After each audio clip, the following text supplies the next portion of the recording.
Okay, so let's start quickly. So now, good evening. So today we'll be having a topic known as apostrophe. I'm going to be discussing that in detail. I just had to single that out to explain in detail, which is major problem that the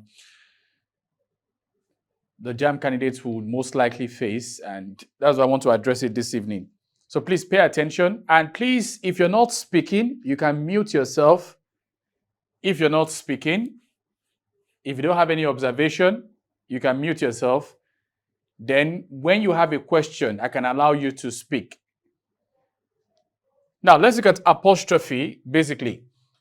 So apostrophe is one of the English punctuation mark. Okay, it's one of the punctuation mark in English language. And today, I decided to single it out to explain in detail because there are concepts that students need to understand regarding apostrophe. Okay, and you can see the sign is denoted beside it. So majorly, what do we use apostrophe for, and what are the rules guiding apostrophe? So we're going to be considering the rules guiding the use of apostrophe in English language. So I'd like you to get your notebook ready, and let's start immediately. So here we have apostrophe is one of the English punctuation mark, English punctuation mark, full stop. Then let's consider rules guiding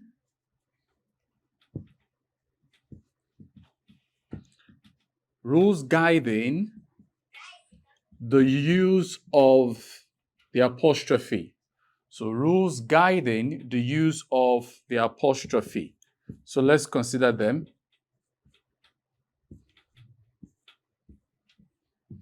Now, before we consider the rules guiding the use of the apostrophe performs three major functions. All right, and those functions are, basically we have the first one. Apostrophe helps to indicate possession or ownership. Please don't forget, ensure you're right in class.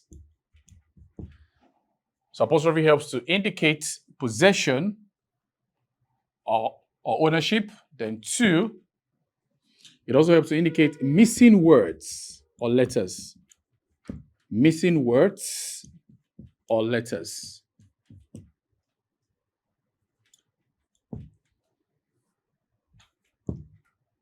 All right, so three, it can be used to show contractions. You can use apostrophe to indicate contractions. You can use apostrophe to indicate contraction. Like I told you, so the major function for the use of the apostrophe is to indicate possession, that is ownership. And what's ownership? This is to show that something belongs to someone or that someone owns something. That's ownership, and that's possession. Okay, so we're going to dive into the major function of apostrophe in terms of possession or ownership. I'm going to be looking at singular ownership, all right, plural ownership, compound ownership. That's a combination of ownerships. I'm going to be looking at separate ownership. That is a situation where you have about 2 or 3 individuals owning 3 different items. We're going to be looking at that in turns. So let's look at the first rule, which is the first aspect, is look at singular possession. Singular possession. Singular possession. What do we mean by singular possession, class? Now, singular possession has to do with a situation in which just an individual possesses or owns something. All right? It can either be an item, so that's singular possession. So a situation in which an individual or somebody owns something, that's a singular possession. That is one person owning just an item. That's a singular possession, remember. And in that case, it's usually a combination of the person's name, all right, then apostrophe and an S. the person's name, then the item. So you have the person's name, apostrophe and S, then you have the item. That's usually the combination. So you have the person's name, then you have apostrophe and S, and then you have the item to which the person possesses. I hope this is clear to you. So in this case, you can have, so you have an individual owning an item. That's a singular possession. So it's a situation in which an individual owns an item. So an individual owning an item, for instance, so here, e.g., you can have Bimbo's car. Can you see that? So what's the combination here?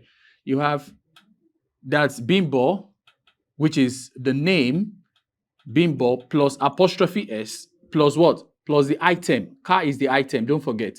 Car is the item. So what do we have? Bimbo is the actual name of this person or this individual. And then we have apostrophe and S to indicate what? To indicate possession. And then we have what? Car. What's car? That's the actual item to which Bimbo possesses. Do you understand that now? So in a singular possession, what you're trying to say is that an individual possesses or owns a particular item. Is that taken? So that is how it is basically noted. Now remember, you can have, this is Shegun's house, for instance. Now let's take the analysis. What do you have? Shegun is the name, remember, plus what? Apostrophe S. What's the sense of the apostrophe S? To indicate possession. Plus what? What's the item? The item is the house. Is that taken? This is an example of a singular possession. A situation in which an item belongs to just one person. That is what we refer to as what? As singular possession. And that's why I'm trying to analyze that further to explain to you. So in this case, you have what? Shegun. What's Shegun? Shegun is the name, the actual person, the actual identity. All right? Plus what? Plus apostrophe S. Remember. Now, if a singular noun do not end with an S, all right, remember to place apostrophe S to show possession. If a singular noun do not end with letter S, remember to place apostrophe S to show possession. Is that taken now? Take, for instance, you have what? Shegun's house, for instance. So Shegun is the name, that's the actual name. Plus what? Apostrophe S, that's to show possession. That's the function. Plus what? House. What's the house? The house is the item to which Shegun possesses. I hope that's understood now.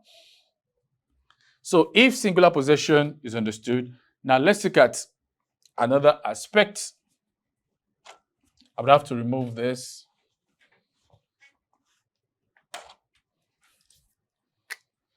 Number 2, that's another aspect of a rule guiding the use of the apostrophe. If a singular noun ends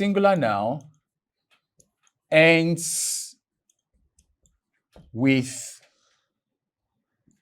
letter S, don't forget, I choose to place this in quotation mark for emphasis. That is what I'm emphasizing. If a singular noun ends with letter S, okay? Let's continue. Ensure to place what? Ensure to place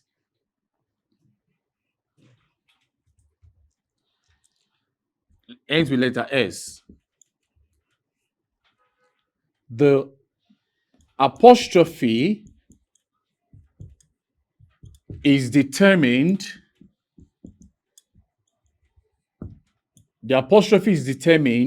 by the number of syllables. The number of syllables. Please don't forget the number of syllables. Now, if a singular noun ends with letter S, for instance, okay, and you have a semicolon here, the apostrophe is determined by the number of syllables. All right? And remember, if you have just one syllable, you need to place apostrophe. Okay? You need to place apostrophe and S. But if you have 2 syllables, all right, you need to place only apostrophe to it. Let me illustrate that for you on the board. So, for instance,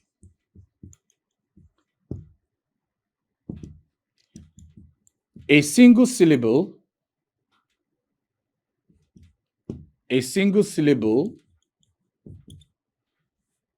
will attract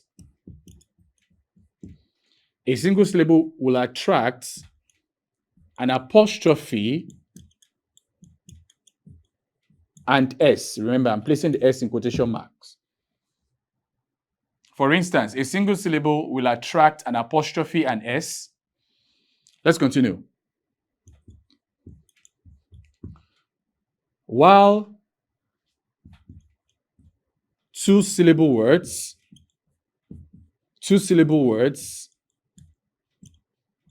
will attract, don't forget, while two syllable words will attract only an apostrophe. Oh, you can't say it. Is the light bright enough? Because my handwriting is very big. Blurry. How come? My handwriting is big. Is the light not too bright enough? Oh. Okay. Are you the only one? Are you the only one having such challenge? Oh, almost everyone. Because I'm intentionally writing very big so that you can see what I'm writing.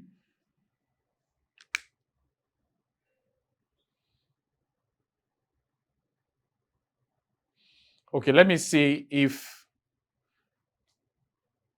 it's still blurry. That was why before I started, I was asking you if you could see the board very well and if the light is bright enough.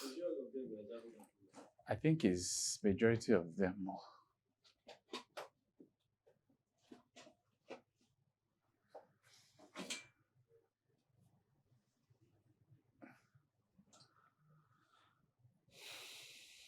I'm trying to see if there's something we can do to that.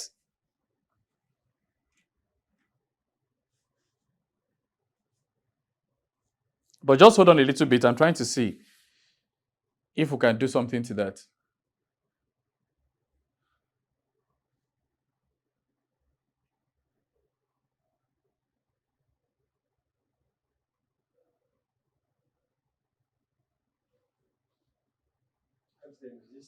All right, so how about now? Is it still blurry?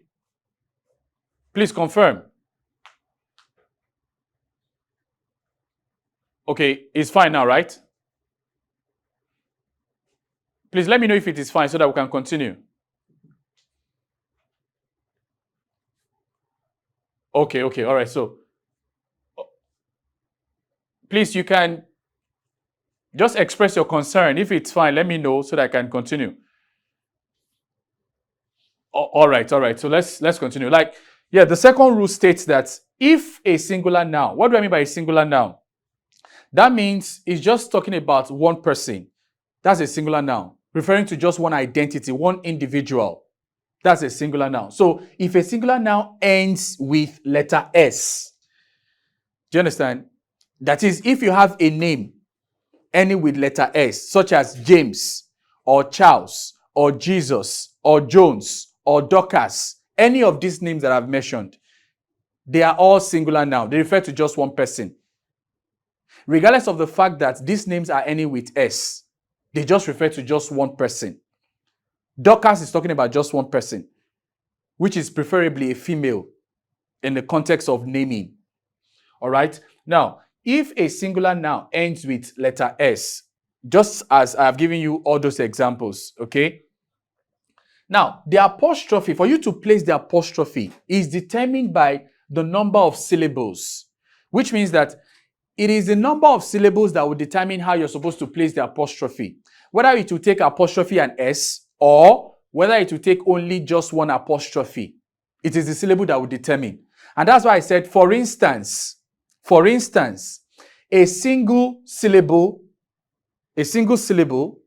that is just a word that ends with letter S as a name, but it's just one single syllable. All right, so a single syllable word will attract an apostrophe and S. That is attracting two things. The first one is apostrophe, the second one is letter S. So a single syllable word will attract an apostrophe and what? An S. And I went further to say that while two syllable words, that is a single word that contains two syllables, let me give you an example, like Jesus. Jesus is a single word that contains two syllables. All right. The first syllable is JE. The second syllable is SUS. All right. Now, another word again is Titus. Titus is not the name of a fish. It's not the name of a fish at all. Titus is not the name of a fish. So I wonder why some of you go to the market and said you want to buy Titus fish. It's not the name of a fish at all. All right. The actual name of that fish is called this. Who can pronounce that? That's the actual name of the fish. Mackerel. What's the name? Please unmute yourself and pronounce. Let's go. Mackerel. That's the actual name of that particular fish you're calling Titus. Titus is the actual name of a person. I don't know if you've heard, the full name is Saint Titus. That's the full name. Saint. But we're teaching standard English here. I agree with you. But we are teaching standard English here. Do you understand? We are teaching standard English. That's why, though in the market environment, what I'm teaching you may not be so applicable, owing to the fact that those women are not too educated. Are not too educated. All right? So it might not really fizzle out. It might not really be ideal. But in the context of a standard English, that's why I'm teaching you that there's no fish called Titus. It is actually a name. And the full name is Saint Titus. All right? That's by the way. So like I was saying, I'm trying to give you an example of two syllable words that ends with letter S. Example is Titus. An example is Jesus. Another example is Moses. All right, so these are examples of names, all right, that contains two syllables and also ends with letter S.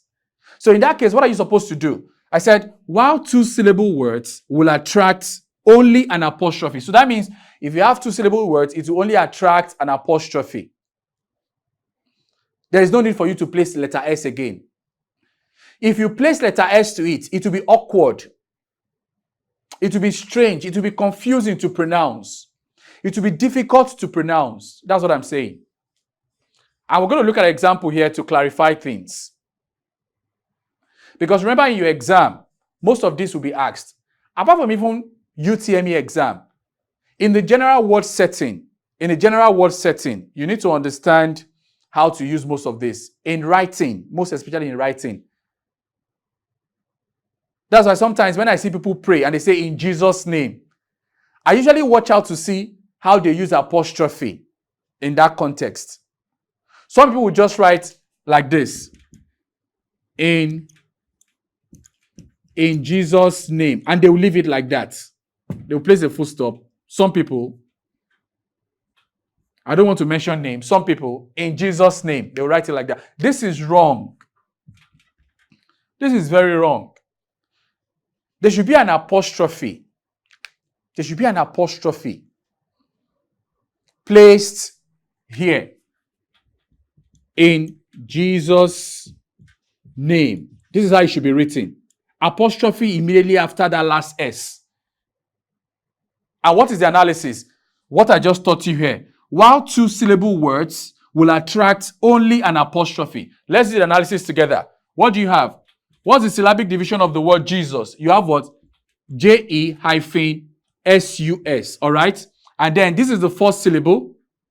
This is the second syllable. JE is the first syllable. Let me even write it for you. Syllable 1, syllable 2. J is the first syllable. SUS is the second syllable. I'm even writing it for you. All right? And then the rule states that if it's two-syllable word that ends with letter S, place only apostrophe. That means there should be an apostrophe immediately after that second S. In Jesus' name. That is a name belonging to Jesus. Jesus possesses the name. It means that Jesus is the owner of the name. You must show the apostrophe. You know, it is quite easy when you say it. Nobody can easily recognize that. That's why speaking is different from writing. Sometimes when you say some things, nobody can detect the error except you write it down. For instance, if you just say in Jesus' name, I may not take notes to know whether you place the apostrophe. I will not know. But the moment you just write, if I ask you to illustrate it, to write it down, then I can detect the mistake. For instance, where you have in Jesus' name, for instance, okay, if you write it down, I'll do my sentence analysis, which is this. This is basically, in Jesus' name, a clause. In this clause, my emphasis is on the word Jesus, and I'm trying to pick out how the apostrophe should be placed. How then should I place the apostrophe? So here I'll do what is called syllabic division. That's the first thing to do, to determine whether it will take apostrophe alone or whether it will take apostrophe and S. Now, I've looked at it that Jesus contains just two syllables, all right? J-E, that's the first syllable. Seal 1. I hope you can see from the board. That's why I'm writing very big. Seal 1, that's the first syllable, all right? S-U-S, syllable 2. And then the apostrophe should take the second syllable. Can you see the apostrophe here? Should take the second syllable. That's in Jesus' name. So now, looking at this particular rule that we're talking about, so let's attempt the first one. A single syllable word will attract an apostrophe and S. E.g., example, we have James. We have Charles. We have what again? We have Jones. All right. Let's see, which other one do we have? I've given about 3. Let me think. Which other one? Do we still have any? James, Charles, Jones. All right, so these are one-syllable words. Okay, you want to give me one? Let's go. Talk to me. We're learning all together. Go ahead. Judas. Judas is 2 syllables now.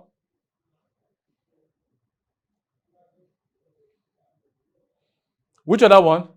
Who? Talk to me. Who? Speak louder, please.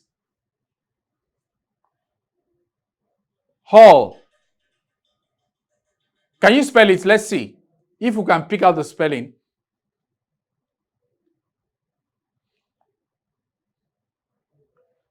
P-A-U-N. Paul. Look at this woman. I'm not talking about Bible name here. Paul does not end with letter S now. Paul did not end with letter S. I'm not talking about Bible name. I'm not referring to Bible name. I mean, give me a name that ends with letter S and it is also one syllable. I'll give you like 3. But no problem if you can't remember anyone, it's fine. Judas, like you mentioned, is just 2 syllables. J-U is the first syllable and D-A-S is the second syllable. Don't forget. All right, so now remember, if you're to use any of these 3 singular nouns, all right, to show possession. Now, what happens is that if it is one syllable, okay, there are 2 ways that the British usually write it, and the Americans would always write it. There are variations in terms of English. The Americans will have a different pattern of writing their possession, and the British would always have their own separate pattern of writing the possession. For instance, St. James's Park, okay?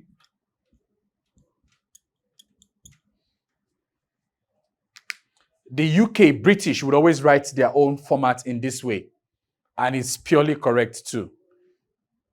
Even if you write it this way too, St. James's Park by the Americans is also correct. There's no problem. St. James's Park. Both are correct, actually. If it is one syllable word that ends with letter S, you can take either apostrophe S or only apostrophe is applicable.